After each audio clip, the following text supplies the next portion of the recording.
Well, it's wonderful to be with you again this afternoon, and I'm so encouraged when I see my brothers and sisters faithfully walking in the ways of our Lord Jesus Christ.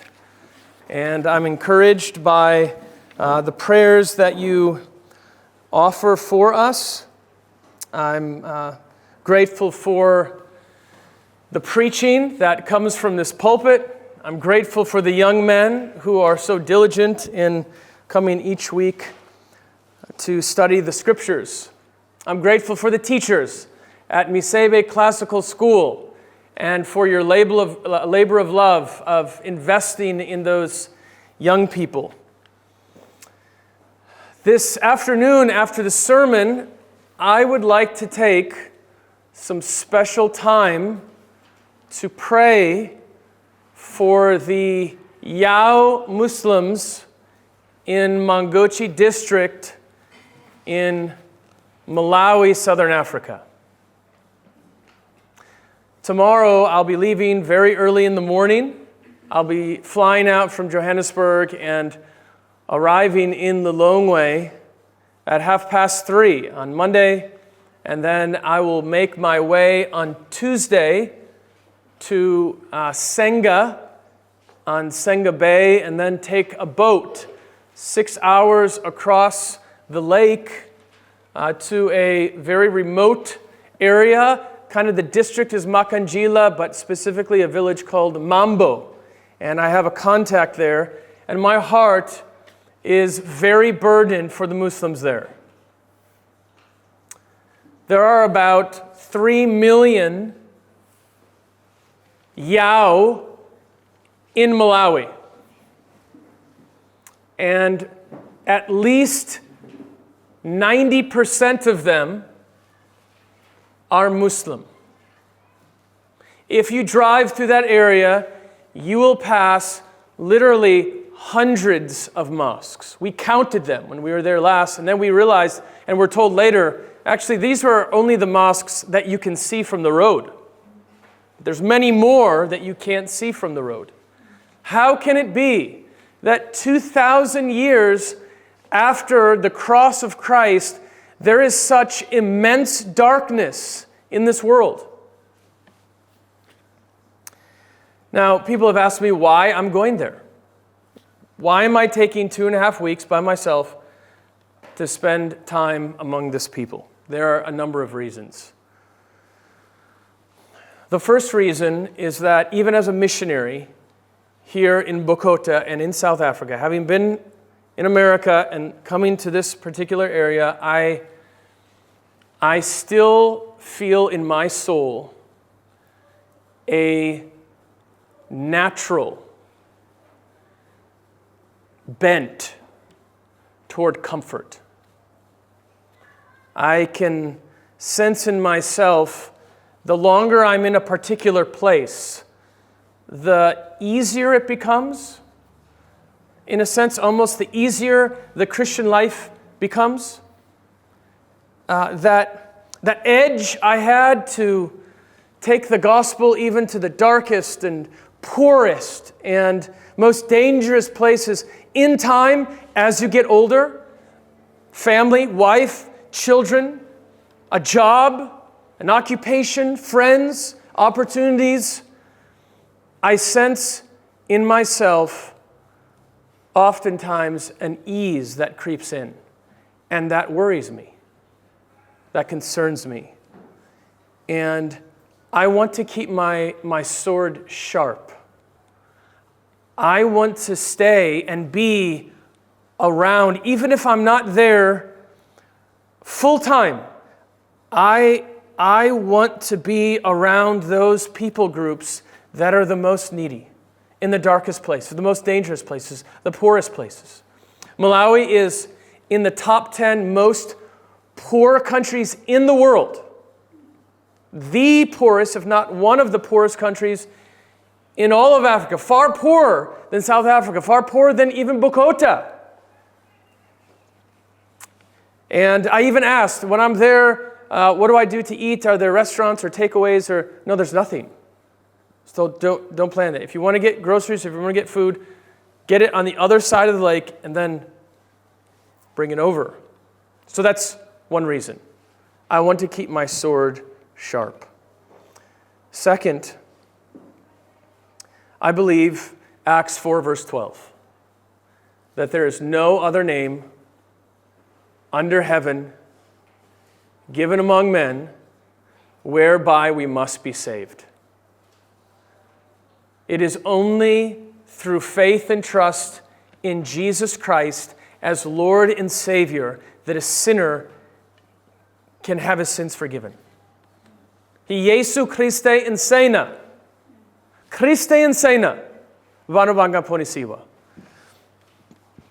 If those who have never heard the gospel will be given mercy by God, and that is they've never actively rejected it, then it would be wise for me not to go at all.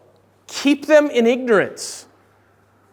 Because there's a chance, perhaps a great chance, that they hear the gospel and then they reject it and then they really will be lost and damned. So let's keep them in their ignorance. Some people call them the noble savage. This idea of a noble savage. The savage is someone who has no understanding of scriptures or even education, but he's noble in the sense of he's not condemned. He has a kind of innocence to him. Not at all true. We believe that they are condemned to death under the wrath of God, following a satanic religion of Islam.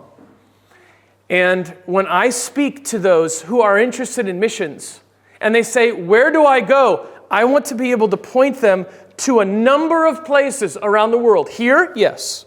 Here, yes. But also there, Mangochi, and say, I know of a people whom I believe to be the most unreached Bantu people group in all of southern Africa.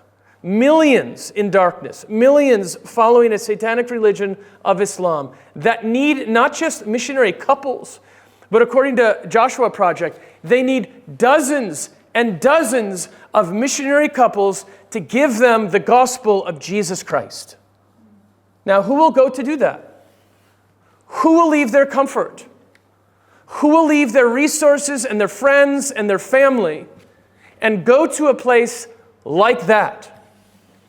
I feel very inadequate, and I feel unable for the task. It was hard enough for me just to learn Tsonga.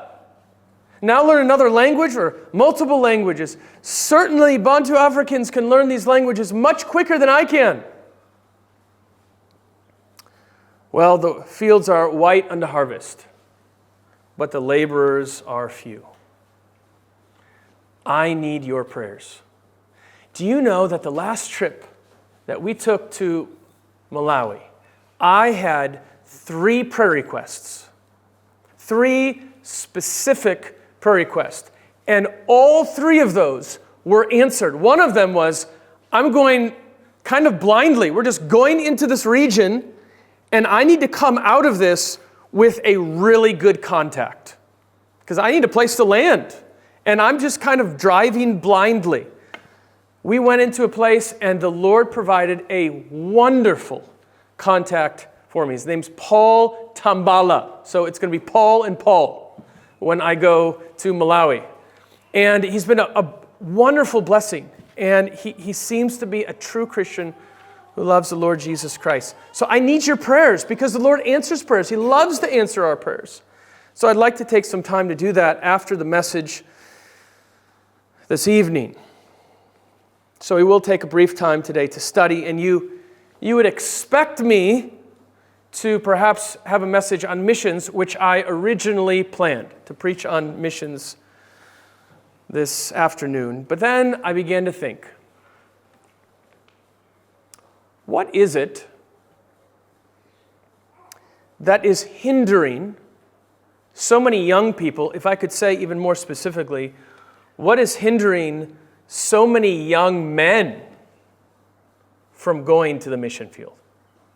It takes courage, and it takes walking in the Spirit. Now, maybe it's they need more sermons on missions. Preach on the Great Commission, and that will drive. there's some truth to that. But if I asked you, what is it that is hindering young men the most in our world today? You can just answer in your mind. What would you say? What is it that is cutting away at their courage?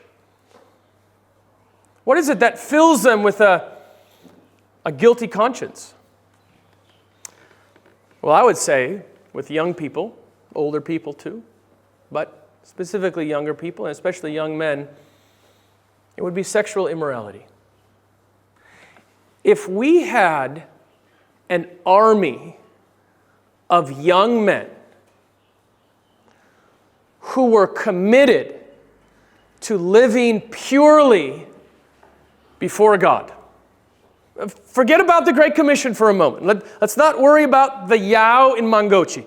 If we just had an army of young men who lived purely before God, I'm convinced our missionary numbers would skyrocket.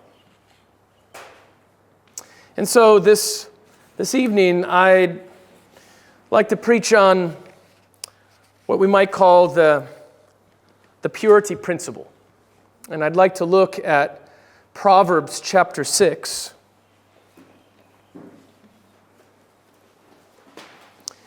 And I'd like to look at verse 32. We're really going to look at just one verse, even a section of one verse. And I just want to flesh out for you what some people might call the purity principle. And the purity principle is this: purity is always smart. Impurity is always stupid. There's the principle, a principle found in Scripture. Purity is always smart. Impurity is always stupid. You watch TV, you watch media, they will tell you the opposite. Impurity, ku entla buosi, ashi sase kilingofu, utatsaka ngofu, loku landela buosi. If you are a young person not following after buosi and times with your girlfriend or boyfriend, you're old and irrelevant. Well, this is what Proverbs 6:32 says. I'll read it in the English and in the Tonga, and then I'll have a word of prayer. Proverbs 6, verse 32. He who commits adultery lacks sense. He who does it destroys himself. Hishitonga, Shubariso 6, verse 32. La osanaka, that is, langa entlabu oshi. La osanaka ni wansati uheriwile, heleriwe hiku anakanya. Munulo I shihunguki. La entlaka seso ulovisa moya wayena. Aitipain, ai kongalin. Tatana sikra namutla hikombela bunena. Ngofu hikombela kutenga. Bebela yiri lishako hina hifinukubani shikombiso leshinene sha vatfumeri ekutengen. Tatana sikra namutla, give us men, give us women, give us older men, give us younger men. Labarandaka kuhanya vutomim zotenga. Hishone hikwenu. Hadyo masiku ngwao, and we are inundated and tempted daily, we can almost say hourly and by the minute, with sexual temptation. Father, help us to just meditate on this brief verse, and may it give us light and strength and encouragement as we study it today. And we ask these things in Jesus' name. Amen. I'd like to read you a brief story given to us by a man named Randy Elkhorn. He says this: Eric stormed into my office and flopped into a chair. "I'm really mad at God," he said. Having grown up in a strong church family, he'd met and married a Christian girl. Now he was the picture of misery. "Okay," I said, "so why are you mad at God?" He said, "Because last week I committed adultery." Long pause. Finally I said, "I can see why God would be mad at you, but why are you mad at God?" Eric explained that for several months he'd felt a strong mutual attraction with a woman at his office. He'd prayed earnestly that God would keep him from immorality. I said, "Did you ask your wife to pray for you? Did you stay away from the woman?" He said, "Well, no. We went out for lunch almost every day." Slowly, I started pushing a big book across my desk. Eric watched, uncomprehending as the book inched closer and closer to the edge. I prayed out loud, "Oh Lord, please keep this book from falling." I kept pushing and praying. God didn't suspend the law of gravity. The book went right over the edge, smacking the floor. I said to Eric, "I'm mad at God.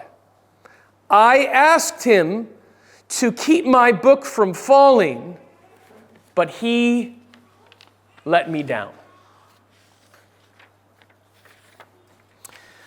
Well, I think that's a good picture of some people today.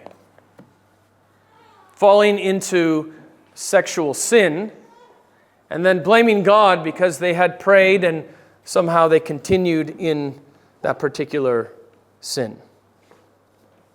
If you pay close attention to the serpent of sin, if you play with the serpent of sin, you will get bit. You can't push a book to the edge again and again and then wonder why it falls over the edge. And you cannot play as close as you can to sexual temptation and somehow expect to come out without any harm. Sexual immorality is a trap. It tricks you into thinking it will bring you happiness, but it will only bring you terrible consequences. Scripture tells us that we need to pursue holiness, and we need to pursue purity. But why? What is the reason? We might say a cause would be shivangelo, hishitsanga, shivangelo. What's the cause? Well, what is it that pushes us? Silosi, sitahi, sosotela, kuhanya, vutomzotenga. What is it that ought to motivate us to live a pure and godly life? Now, what I love about Scripture is there are many motivations that the Bible gives us for doing right. Do you know the word motivation or inspire? We would say sosotela. Has anyone ever motivated you to do something? You didn't want to get up early and jog or run, and then someone did something to motivate you. Maybe it was a prize at your school, and they said, the one who gets the best marks will get this prize, and you were motivated. You know, our own children, we have them wake up early to play their instruments because if they don't, the motivation is they'll be disciplined. There are many motivations in Scripture. That's what I love about the Bible. It doesn't give us just one motivation. Wake up early and run 10 kilometers. If you don't, I'll beat you. Well, I guess that's a motivation. But Scripture doesn't speak that way. It gives us many motivations. And today I want to give you just one motivation for avoiding sexual immorality. You say, Bodhi Paul, ani labi ko osha, ni labi kutsika bu oshi. Give me a motivation. Today I want to give that. And I want to give you just one, even though there are many. Allow me to give you just one motivation for living a pure and holy life, so the next time you're tempted, maybe this motivation will come to your head immediately. But before I give you that motivation, let's just take a walk through some of the motivations that Scripture gives us. I have 15. Let me give them to you. And by the way, if you are a parent or you will be a parent soon, this ought to help you in your parenting. Because if God motivates His children with so many motivations, we as parents ought to use many motivations for urging our children to do right. I see some parents, hey, child, do this and I'll buy you an ice cream. I'll buy you ice cream if you do right. Okay, that's good sometimes, but if that's your only motivation, ice cream, then you have problems. God doesn't do that with us. He gives us many motivations for doing right. Let me give them to you. We'll go through them quickly. I'll read the motivation and then the verse, but you don't have to look up the verse. I'll just read it to you. Number 1, duty. Duty. Ecclesiastes 12:13. The end of the matter, all has been heard. Fear God and keep His commandments, for this is the whole duty of man. Why should we fear God and keep His commandments? Scripture says, because it's your duty. That's the way the military is in many ways. Do your duty, son. Oh, but I don't want to run into battle. I might be shot. I'll give you an ice cream. No, that's not what they say. Do your duty, son. It's a good motivation. Number 2. God knows and sees all. Shikwemushitiba, shikwemushivona, hinkwasho. Vafesa, Ecclesiastes 12, verse 14. For God will bring every deed into judgment with every secret thing, whether good or evil. That's a good motivation. I can't do this because I know God sees me right now.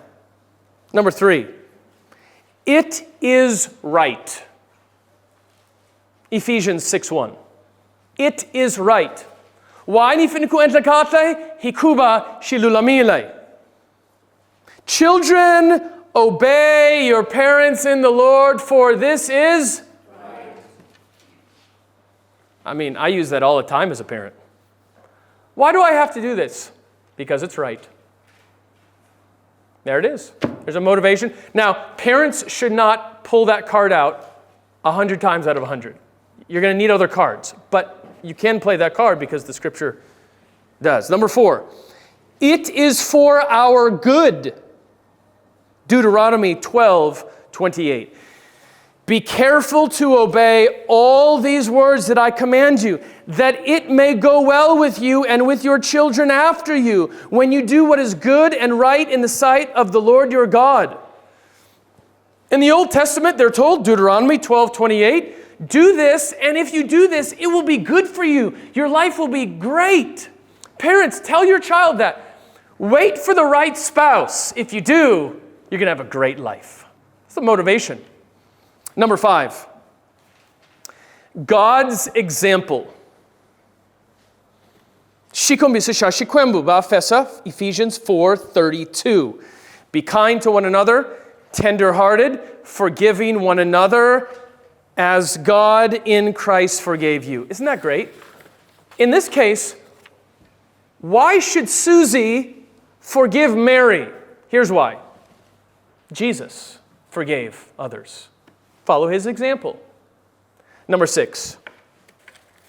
Not only God's example, Christ's example. Ephesians 5:2. Shikomisisha Christe, and walk in love, as Christ loved us and gave Himself up for us, a fragrant offering and a sacrifice to God. One day you're going to have children, and there's going to be fighting all the time in the house. And And you're going to have to talk to these kids, and you're going to say, hey, don't act that way to your sister. Son, don't talk that way to your mother. And you're going to have to be giving them motivations. And if you're always giving them the same motivation, because I said so, because I said so, because I said so, after a while it's going to lose some weight. Which is why the Bible says, try this one, love your sister because Christ loved us. Number 7, assurance. Assurance, 2 Peter 1:10. That would be assurance of salvation. One of the reasons to do right is it will give you confidence that you're a Christian. Therefore, brothers, be all the more diligent to confirm your calling and election. For if you practice these qualities, you will never fall. Number 8. To lift up a nation.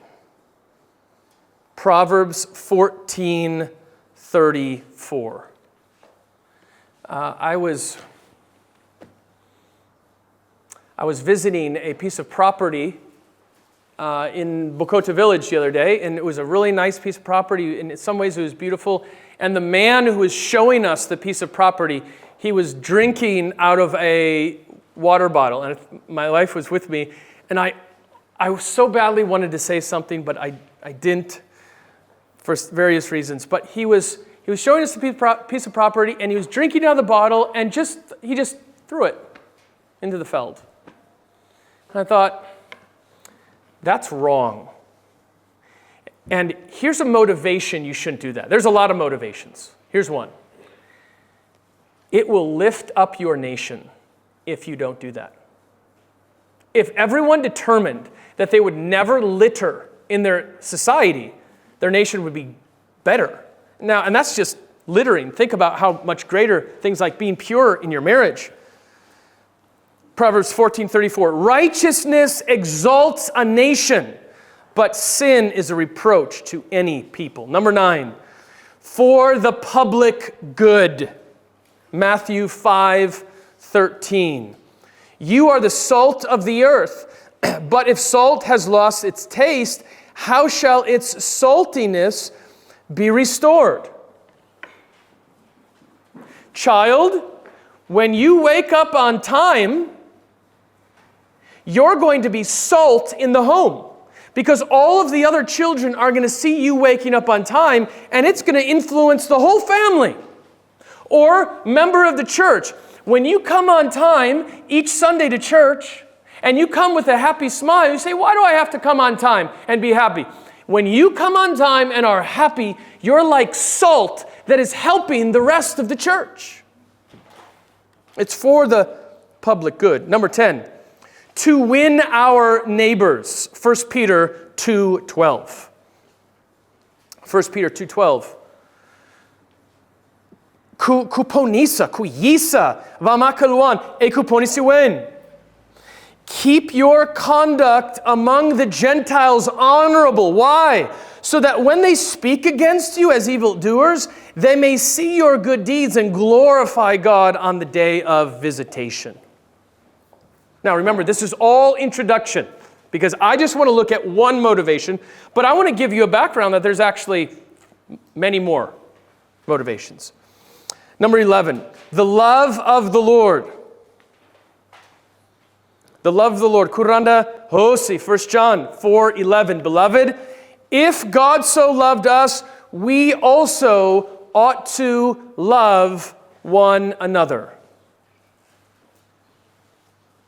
Temba, you need to love Tinsalo. And the reason that you should love Tinsalo is because God loved you. Full stop. There it is. Hey, teachers at Miseve, use these, all 15, because you have lots of little sinners in your classroom. And some of you are using the same I'll buy you ice cream motivation at the same time, or maybe it's not that motivation. Maybe it's just duty. Do it because I said so. But there's a lot deeper biblical reasons that you can give to all these little sinners in your room for doing what's right. Number 12, to please God. To please God. Hebrews 13:16. Do not neglect to do good and to share what you have, for such sacrifices are pleasing to God. Number 13. For eternal reward. 1 Timothy 6:18 through 19. Now, this is the ice cream one. Because some of you laughed and said, oh, God doesn't do that. Only parents do that. No, God does that. God says, I'll give you ice cream if you do right. But here's the thing. Ice cream melts and it doesn't last. But God promises a reward for us that will last. They are to do good, to be rich in good works, to be generous and ready to share. Why? Thus, storing up treasure for themselves as a good foundation for the future, so that they may take hold of that which is truly life. If you do what is right, God will give you eternal rewards.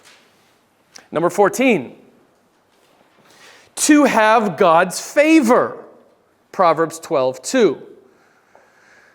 To have God's favor. Proverbs 12:2. A good man obtains favor from the Lord, but a man of evil devices he condemns. And then finally, number 15. To avoid the devil's snares. Kutsika kuringa ka satan va fesaf. Ephesians 4:26 and 27. Be angry and do not sin. Do not let the sun go down on your anger. Why? Isn't it great that we're given the why? It's not just the what. Scripture doesn't speak that way. Do this, do this, do this. No, it says do this, do this, do this, and here's the reason, and the reason. Husband, don't go to bed angry at your wife. Why? If you don't, you'll get ice cream. Not in this case. Because it's your duty. Not in this case. Here's the motivation. And give no opportunity to the devil. The motivation is, if you do that, you're just going to be opening the door for Satan to destroy you, to destroy your marriage, to bring more sin into your life. Hey, that's enough to convince me. I'll close that door. I'll wake up my wife who's sleeping. We don't always do that, but we ought to. And we would never go to bed angry with our spouses or leave church angry with another church member if we remembered this motivation. So, what have we seen so far? There's many motivations. Loving God is not the only motivation. Obeying the Bible is not the only motivation. Sometimes we should do right because we'll get a reward for it. Well, all that is the background. Now, here's the motivation for living a sexually pure life. What is it? Ice cream? No. Eternal rewards? No. Duty? No. Loving God? No. Here's the motivation. You ready? 2 words. It's smart. There it is. It's smart. It's wise. Not to do it is foolish. If you follow after sexual immorality, it is stupid. Remember we said in the beginning, the purity principle is this. Purity is always smart, and impurity is always stupid. That's right. Listen, purity is not sometimes smart. It is always smart. Impurity is not sometimes stupid. It is always stupid. And there are no exceptions. That's why media, which is a great tool in many ways, can be very dangerous. Because do you think media and movies and newspapers and TikTok is telling you this? The opposite. Immorality is fun. It will bring you happiness.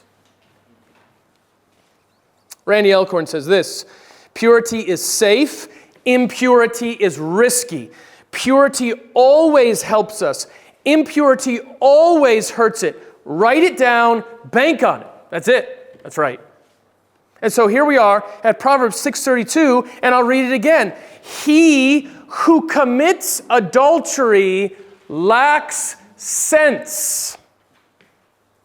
He who does it destroys himself. That phrase, lacks sense, literally means he lacks heart. One version of the Bible says, he is an utter fool. Munu loy ishihunguki, loku en labu oshi, loku uosha uena ushihunguki. If you do not sleep with your boyfriend or your girlfriend outside of marriage, your friends will say, you're like kokwani. You're irrelevant. You're not popular. You're silly. You're foolish. Proverbs 7 through 8 says a similar thing. It says this, I have seen among the simple. What is the simple? The simple is a stupid person. I've perceived among the youths a young man lacking sense, passing along the street near her corner, or I could say passing down right here by the bus stop, by the taxi stop. Late at night, taking the road to her house. Tsonga. Nibone ishkaraka shihunguki. Niboni sisa ishkaraka lavancha, jaha ringwana lirifumalaka kutsisa. Ahunza, etsendeleni ekusuini vutsamu bzanzati loy, akoma entlela yayinzu yayena. God always rewards righteousness and always judges sin. Okay, so now we've learned about various motivations, and we've seen that the motivation here for following after purity is that it's always what? Smart. And following after impurity is always stupid. All right? We got that. But how is it stupid? Why is it stupid? Well, it's stupid to you because you were born in 1960. That's the way people think who were born in 1960, but I was born in 2001. And to our generation, it's not stupid. It's clever. It's fun.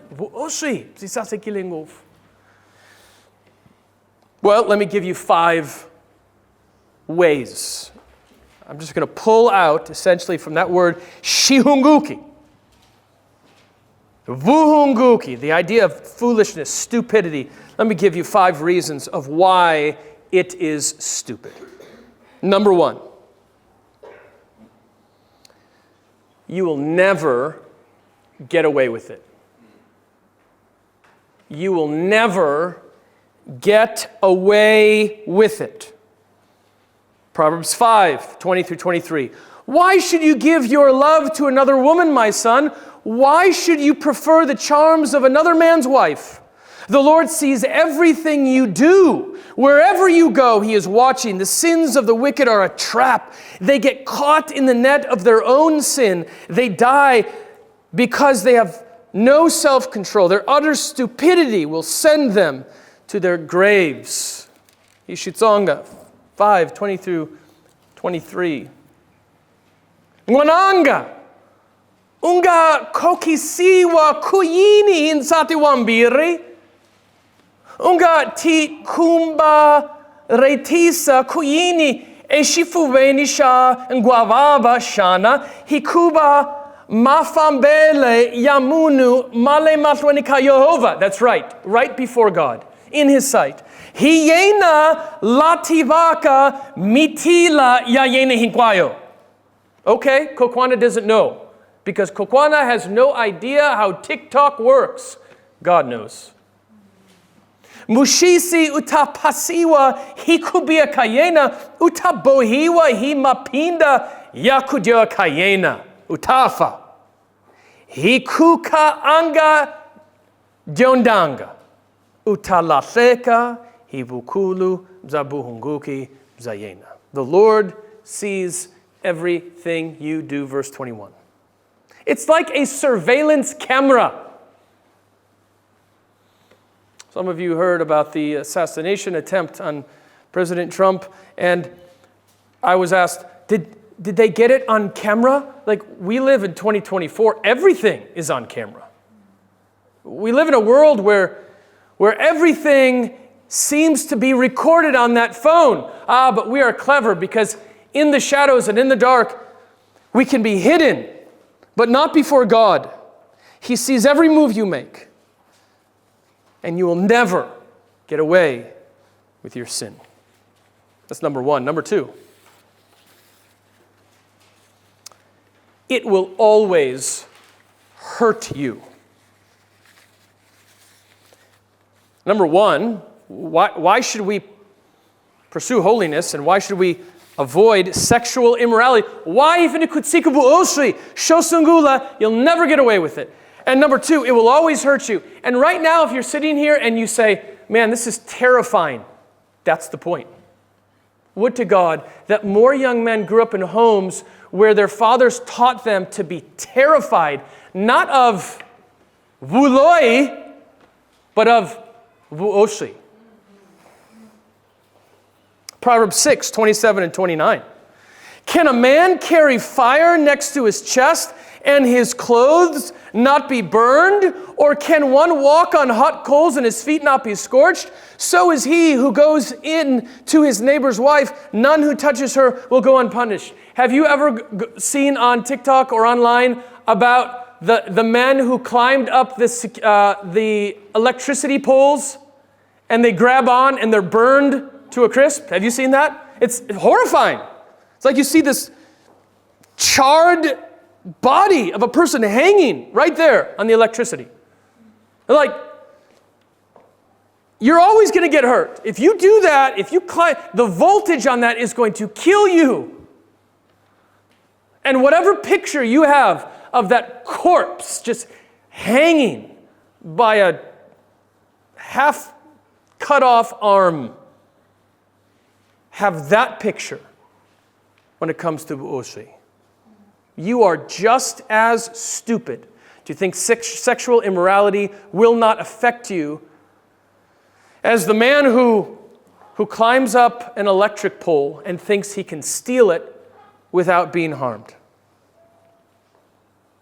You say, okay, it's always going to hurt me, but how is it going to hurt me? It's going to hurt you in many ways. It's going to hurt you emotionally. How many women have emotional breakdowns because of their sexual sin? Or because of some other kinds of sin.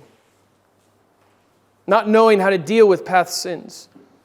And sometimes, in extreme cases, it even moves them to suicide because of the guilt.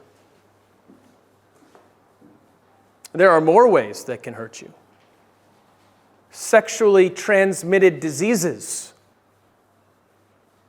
I had, some time ago, someone surprised that my wife said she'd never been tested for AIDS. They're like, well, you have to be tested for HIV. My wife's like, why? I don't need to. There's no reason. I have no fear of it. Derek Mashao said this regarding the sexual transmitted diseases that come from Buoshi.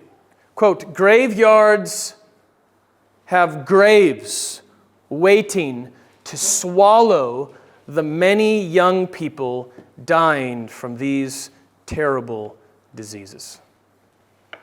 Number 3. You will not fully enjoy your spouse. You will not fully enjoy your spouse. Okay? You want to take 5 years, 10 years just to I just want to live it up. 15 to age 25, 10 years. I'll just enjoy this time. And then that will just be a chapter in my life, and I'll lick my fingers, turn the page of that chapter, and I'll just start over a new chapter, and it's called marriage. Some marriages actually begin by force because of vu'ushi. They're called shotgun weddings. Have you ever heard of a shotgun wedding? That means according to vu'ushi, ishkaraka, girlfriend or boyfriend, and the idea is the father says, he's got his shotgun, he says, you're going to get married. They don't want to get married because there's no love between them, but they have to because maybe there's a child. And so the couple is forced to legalize their relationship because of the baby or out of sympathy, and there's no real love, and it only leads to more problems down the road.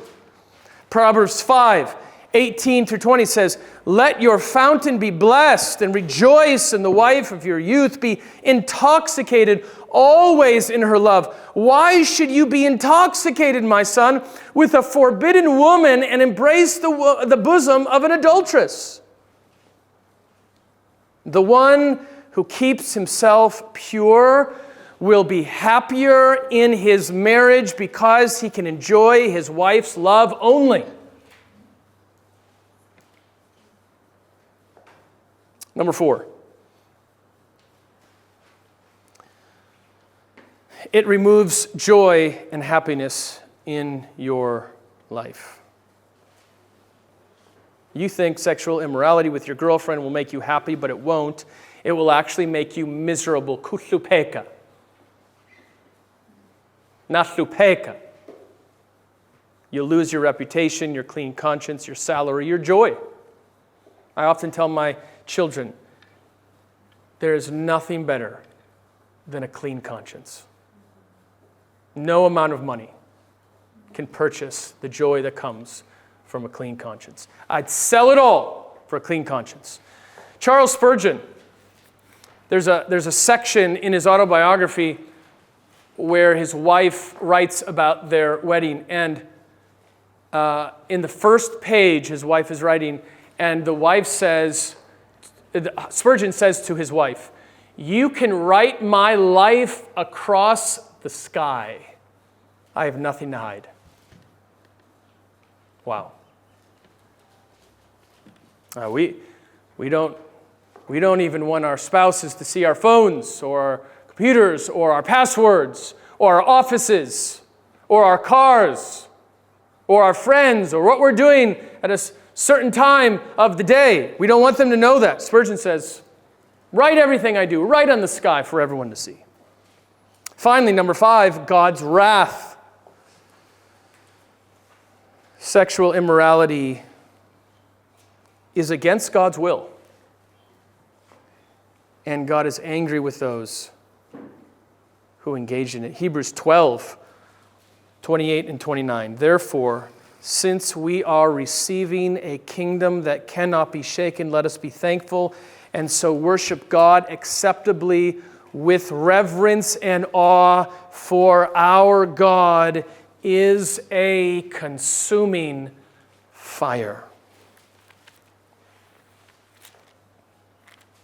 Here's the great thing. God used this idea of marriage as a picture of the gospel.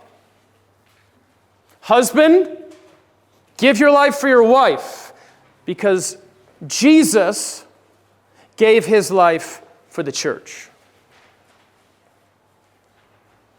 Husbands, use the word to help your wife grow, because Jesus Christ sanctifies us. And the good news is there's forgiveness. You sit here today and you say, what do I do with this? Because I actually have these sins in my past. And they weigh heavily on my conscience. What do I do with that? Now I'm filled with guilt. Then we say, okay, take that guilt and give it to Jesus. Give your guilt to Jesus and say, Lord, I have sinned. I have fallen. I have broken your precepts, and I recognize this sin. I confess this sin, and I forsake this sin.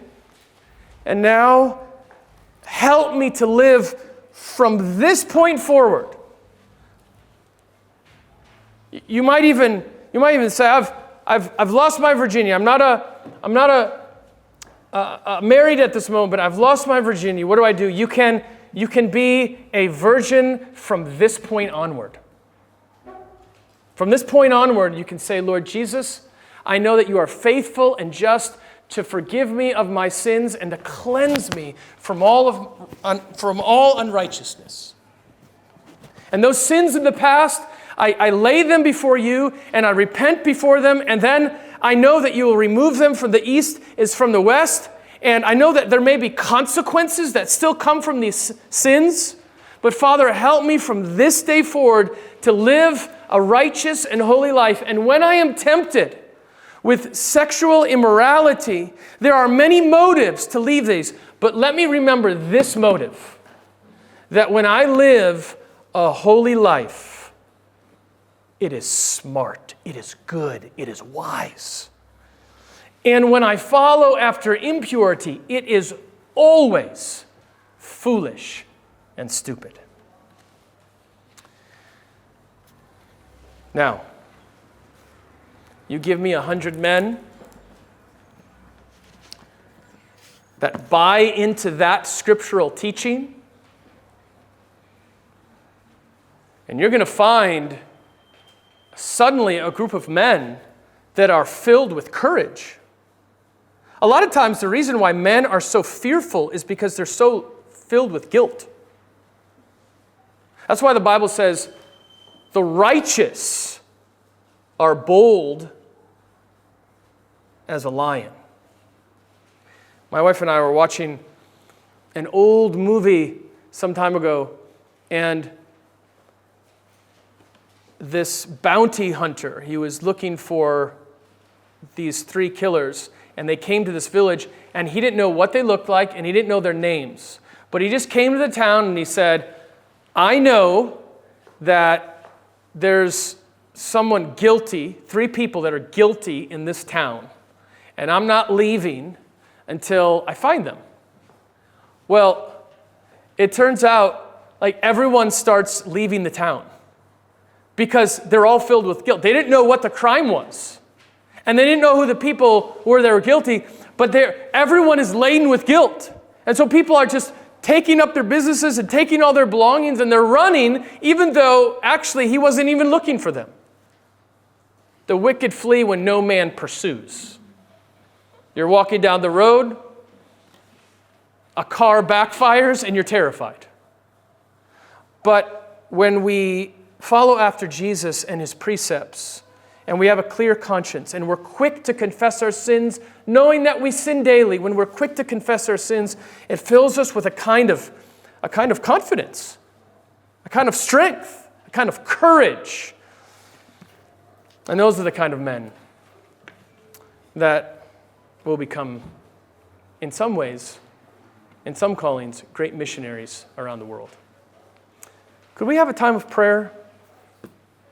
I think probably I'll just ask a few of you to stand and pray for the Yao, pray for those in Mangochi, pray specifically for me that the Lord would allow me to return to my family safely, pray that my family would be safe, and